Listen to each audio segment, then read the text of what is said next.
Hey guys, welcome back. I hope you're having an amazing day. Let's get right into the stories. The first one is an entitled people story. I was so excited when my boyfriend proposed to me after 5 years of dating. We immediately started planning our dream wedding, a beautiful outdoor ceremony followed by a fancy reception at a historic venue in town. I couldn't wait to celebrate our love with all our friends and family. Well, most family. There was one person who tried to ruin it all, my fiance's mother. Let's call her Karen because she was the epitome of that entitled, "Can I speak to the manager" type. From the moment I first met her, she made it clear she didn't approve of me. Why? Because I wasn't the same race as her precious son. Karen would constantly make snide remarks about my background and refused to even try the traditional dishes I cooked. She was cold and distant, and I could never seem to win her over. When my fiancé announced our engagement, Karen freaked out. She actually told him he was making a huge mistake and that he deserved someone better suited for their family. It broke my heart, but he stood firm and made it clear we were getting married no matter what. In the months leading up to the wedding, Karen kept trying to sabotage things.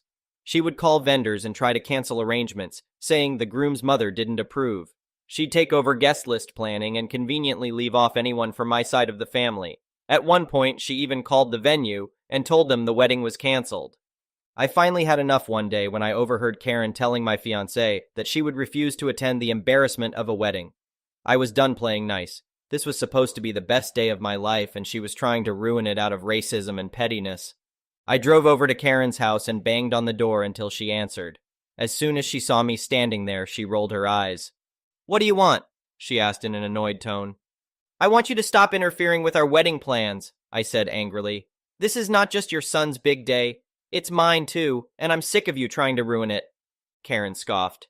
"Oh, please, I'm just trying to stop my son from making a huge mistake. He deserves better than the likes of you." I saw red at that point and got right in her face. "How dare you? I have tried to be patient and kind, but this ends now. If you keep trying to sabotage our wedding, I will make you regret it." She laughed mockingly. "Is that a threat? What exactly will you do?" I glared at her. "For starters, you are uninvited. Don't bother showing up because security will escort you right off the premises." Karen looked stunned. "You can't do that. I'm his mother." "I just did," I said coldly. "Keep pushing me and I'll make sure you never see your son or any future grandkids either." I could see the fury rising up in Karen, but I didn't give her a chance to respond. I turned and walked away, feeling empowered. I was done putting up with her nonsense. This was my wedding too, and she wasn't going to ruin it. Over the next few weeks, Karen kept trying to cause drama, but I held firm. Every time she tried to interfere, I reiterated that she wasn't welcome at the wedding.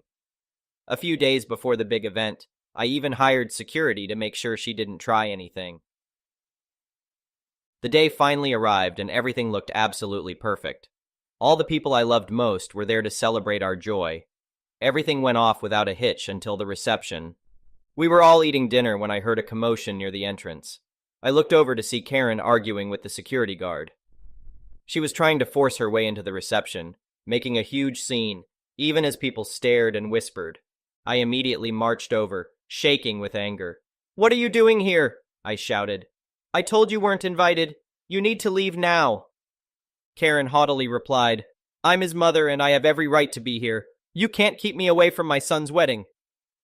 By now my fiancé and several guests had hurried over. My fiancé tried reasoning with his mom, but she refused to back down. That's when I made a decision. "Fine, you want to stay? Then you can pay for this entire wedding yourself since you clearly want to control it so much," I snapped. Karen turned white at that. I gestured around at the elegant ballroom, extravagant floral arrangements, 14-course meal. "I hope you brought your checkbook. The bill is around $75,000, I informed her. Karen's jaw dropped open, but I didn't give her a chance to respond. I nodded at the security guard, who promptly escorted a sputtering Karen out the door. She tried making a fuss, but eventually gave up when she realized I was dead serious about her paying. It was the perfect wedding gift, getting rid of Karen, and her stunt brought my fiancé and I closer together. He completely took my side and told his mother she was no longer welcome in our lives if she couldn't accept our relationship. And last I heard, Karen was complaining to anyone who would listen about the greed and disrespect I showed her that day. But I don't regret my actions one bit. I stood up for myself and saved my special day. Sometimes you have to put entitled people in their place. The look on Karen's face when I forced her to confront the cost of her ridiculous behavior was absolutely priceless. She definitely learned an expensive lesson about trying to control my wedding. This day was about celebrating love, not her racism and hate. In the end, Karen's schemes failed miserably. Justice was served along with a 14-course dinner. The next one is a pro-revenge story. I'm a high school student, and this happened to me in ninth grade. I'm sorry for any grammatical errors because English is not my first language. My teacher decided that I should compete in a math competition because she saw potential in me. I agree because she was my favorite teacher. I did not really care that much because I was kind of lazy at that time. On the day of the competition, I saw a kid, let's call him EK, boasting about how he didn't sleep because he reviewed everything. I was annoyed, but I didn't really think much of it. The results came. Sure enough, he won. But I got second place. I was shocked and happy at the same time, and so was my teacher. Everything was all sunshine and rainbows until I heard this lady EM. Good thing that girl didn't win. I was only 2 points behind. This is a math competition. My boy should win. He studied really hard for this, and a girl shouldn't beat him. I was livid. My teacher patted my back and told me to not listen to her. When they announced that I was in second place, EM started booing. This woman, I couldn't take it, so I devised a plan. This competition happened every year according to my teacher, and in grade 10 there was a regionals competition after. I swore that I had to win next year. The whole year I taught myself various math equations, and my friend helped me with everything. I spent a whole year reviewing just to prove this entitled mother wrong. The next year I entered the competition, more ready than ever. I saw the boy again. Now even his mother is boasting about how he couldn't sleep knowing that he was going to win again, and that he is excited about the regionals. Everything she said just encouraged me to do better. The exam was kinda hard, but I managed to answer most of the test questions while I heard EK said it wasn't that hard. I was not confident that I would win, but I was hoping. The announcements came and they said only one got a score of 40 and above in every grade level. The EK was smirking, thinking it was him and telling his mom regionals, here we go. But to his surprise, I won. The look of shock in EM and EK's face was worth it. They didn't utter a word. His teacher was just standing there, shocked. I gave them a big-ass smirk and went up the stage, accepting the prize and everything. When I went down the stage, I saw EM crying and saying my boy was supposed to win. He was supposed to go to the regionals. And once I heard her cries of agony, the whole year of reviewing was paid off. I got second place in the regional, and I became friends with the guy in first place. Overall, it was a great experience. And I'm glad that I don't have to see EM and EK again because there is no math competition in grade 11. The next one is a petty revenge story. I am a grocery store cashier for a very small chain in southeastern Michigan. For 6 hours a day, 4 days a week, I ring order after order of groceries. Believe me, it gets monotonous. About a week or two ago, it was a super busy day. I had been going nonstop for 2 hours with no time between customers. That's when, during the short 5-minute lull that miraculously arrived, Karen came along. I went through my usual spiel. Hi, how are you? Paper or plastic, etc., and started ringing her groceries. She had a lot of fruits and veggies, which is cool, better than some of the things I have to ring. Don't ask, seriously. And then came the grapes. Now don't get me wrong, I love grapes. Sweet, crunchy, tart, and they don't require really any prep before you can eat them. Yum! No, my issue was with the large spider that was in the bag with the grapes. I have a serious spider phobia. When I was a kid, a spider, no idea which kind, we were on a family biking trip through a nearby nature trail when it happened, bit me on the arm, and over the course of a few days, my parents just thought it was a mosquito bite at first. It swelled up into a big hard lump the size of a softball. I still vividly remember the night they finally realized that they needed to take action and rushed me to the nearest hospital or traumatizing. Ever since, I can't see a spider without shrieking and freezing up. Any other bug in the house? No problem, I see a spider. One of my brothers has to come rescue me. So, as you can imagine, the large bag of grape spider did not go over well. I managed to mostly quell the shriek, instead letting out a strangled yelp, and jolted back from the register an offending bag, and refused to touch it again until the spider was very dead. My grocery store is one of those that still has a separate bagger job, so I wasn't alone at the register. The very nice kid who was my current bagger was kind enough to come around and remove the spider-infested sack of fruit and went to get Karen a new bag. I apologized and started to scan again, and as soon as he left, the ridicule began. It was just a spider. Why did you freak out? Are you seriously telling me that a grown-ass woman had to have a teenage boy rescue her from an icedy bitsy spider? How pathetic. Just get over it. It was the size of a pea at best. I carried that bag all the way over here. I'm scared of spiders, and I was just fine. You shouldn't have had an issue swiping it and moving on for 5 seconds. And so on and so forth. Meanwhile, I just had to sit there and smile at her. As soon as he came back, she shut up and was a smiles and compliments for such a nice young man. That was where I decided to get petty. Now, in my store, produce is rung one of 2 ways. It might be the same everywhere, I don't know, but anyway. It is either rung up by count or by weight, so we have a scale built into the register to weigh items. Grapes are priced weight, so I went ahead and dropped the nice new spider-free bag on the scale. And while I typed in the produce code, I made sure to ever so stealthily place my thumb on that scale and apply the slightest bit of pressure, magically turning 2 lbs 7 Oz into 4 lbs 2 Oz. And at 3.99 per pound, it made a difference. Mind you, Karen had a huge order, so that 1 pound 7 ounces didn't that noticeably affect the total. But if Karen was going to mock me like that, then turn around like she'd done nothing wrong and praise my coworker, she was going to have to pay for it. And pay for it she did. The next one is a malicious compliance story. Many years ago in a previous life, I was an investigator in a robbery/homicide/vice section of the organization. I had a partner, Karen, whom I worked well with for the preceding year. I had been warned about her backstabbing behavior in other sections, but I foolishly ignored it. Leading up to the incident, she had been assigned 3 child exploitation cases that all she had to do was confirm the facts of the case, and she would have probable cause to obtain warrants. In spite of my reminders to perform the tasks, she waited until the 11th hour and then went on vacation without having completed the tasks. So, I did it for her. She could now go to a judge without further action. When she returned, she was livid and accused me of stealing her work. I said if she had done that for me, I would have bought her lunch. From that point on, our professional relationship deteriorated, and I recalled the warnings I was given about Karen that mirrored my experience.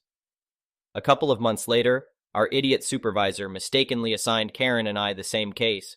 I made contact with members of the task force and spoke with the officer who originated the case. Karen overheard my last conversation and blew her stack, saying words to the effect of, "You're stealing my work again. I was assigned that case. You're trying to make me look bad." I calmly explained that the idiot supervisor assigned me the case, and I showed her the paperwork. She would have none of that, though. I offered to buy her breakfast and talk it out, but she told me to F off and added, "You do not do anything on my case without my permission. Do you understand?" So, I relinquished the case. For the next month, Karen tried to throw me under the bus for anything and everything, going into the idiot supervisor's office and complaining about me. I'd get called into the idiot supervisor's office for a 16-minute coffee break or other such nonsense. Well, a triple homicide case came down the pipe and she wanted it bad, schmoozing the idiot supervisor to give her the case. Rather than ask me personally, she had the idiot supervisor approach me to do the forensics portion.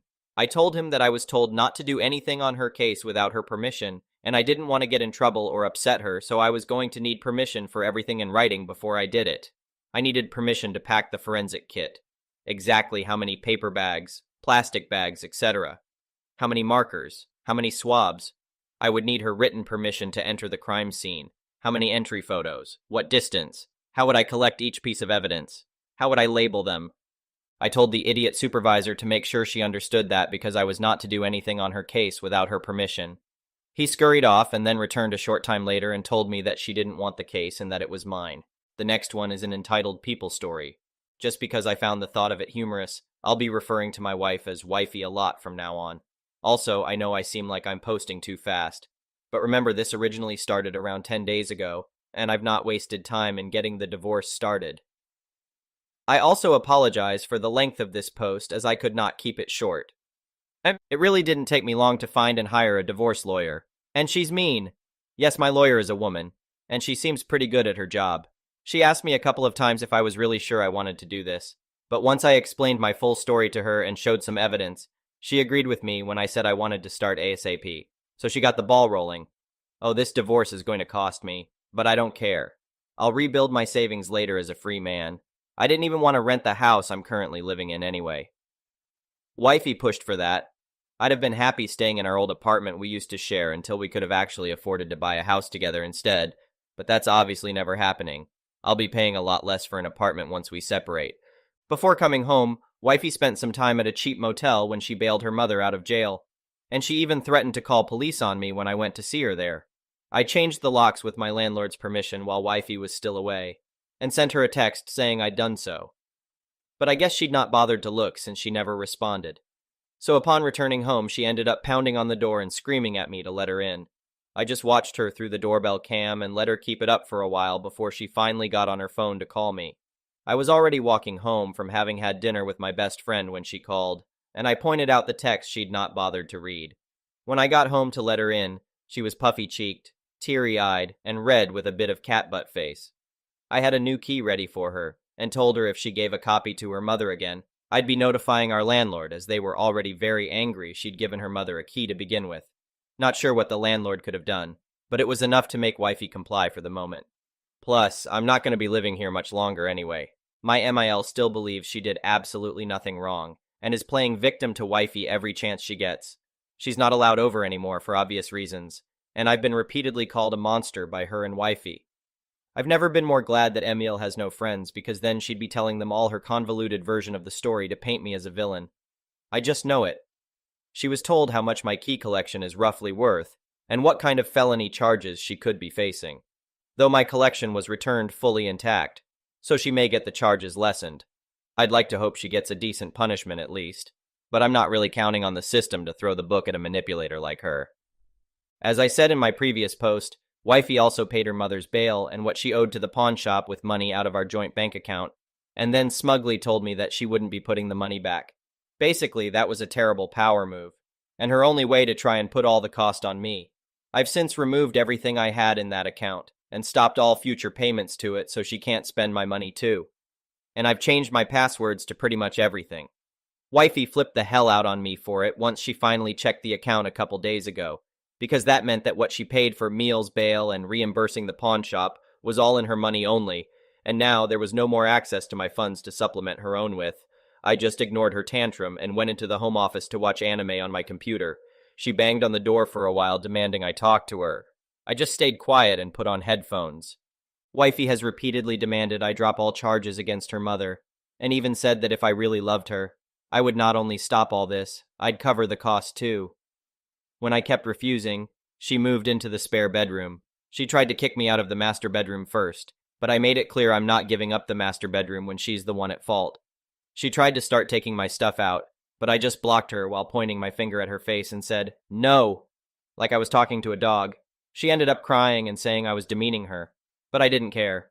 Then, for some more deception on her part, she admitted to me out of pure spite that until this mess had started, she'd been planning on letting her mother come live with us full-time soon because of the state of her hoarder house.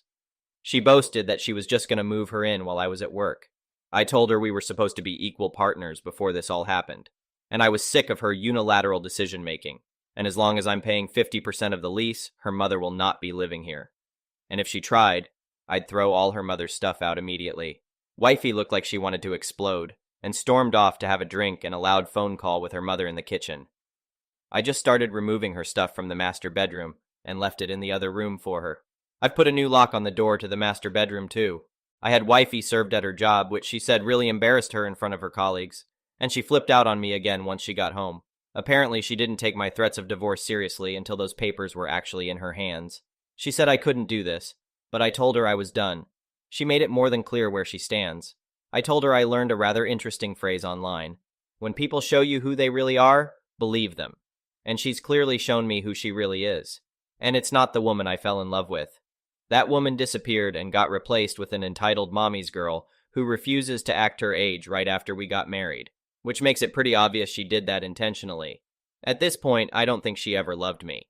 Just my wallet. I can't stay married to a woman who conned me into marrying her. Then she started screaming at me that she wasn't a gold digger. So I asked her if she'd have been inclined to stay married to me if I'd done the all same things to her. She tried to deny it at first, then looked around like she was trying to find a better answer. Then she just gaslit to deflect as usual. But I had none of it. I told her right then and there that I'm not renewing the lease on the house with her because I don't want to live with a petulant woman child I can't trust. And if she wants to keep the house, she can go ahead and start a new lease to move her mother in once I'm gone. Finally, that's when the real waterworks started. She said I was destroying our family, and I said, "What family?" and pointed out how we don't have kids, and her mother is more important to her than me. We have no family. Then I just walked away. She loudly cried in the living room for hours, but I ignored her. Now she's giving me the hardcore silent treatment and won't look me in the eyes. I'm actually enjoying it, which just seems to make her angrier. As an added bonus, I warned my current landlord about wifey wanting to move her mother in. I gave him all the details I had about MIL, the state of her hoarder house, and how much of a deceptive mommy's girl wifey is, and warned him that if he let my MIL live in any property he owns, she would turn it into an utter disaster. He thanked me for telling him, and is now not going to let wifey renew the lease on her own if she tries. He'll be advertising the property soon. Wifely has no idea yet, and likely would have only just barely been able to afford the house with her mother's help anyway. One more thing. Yesterday someone warned me to take my name off the joint bank account entirely so I would not be on the hook for any overdraft. I took that to heart and went to the bank to get it done. Only took a few minutes to do it, and the bank is 10 minutes away by car. All good now. I've been working from home lately, so I had the time. All statements from the account were already printed and given to my lawyer too, so I can wash my hands of it. Thank you for watching. I would really appreciate it if you could like the video and subscribe to our channel if you haven't already.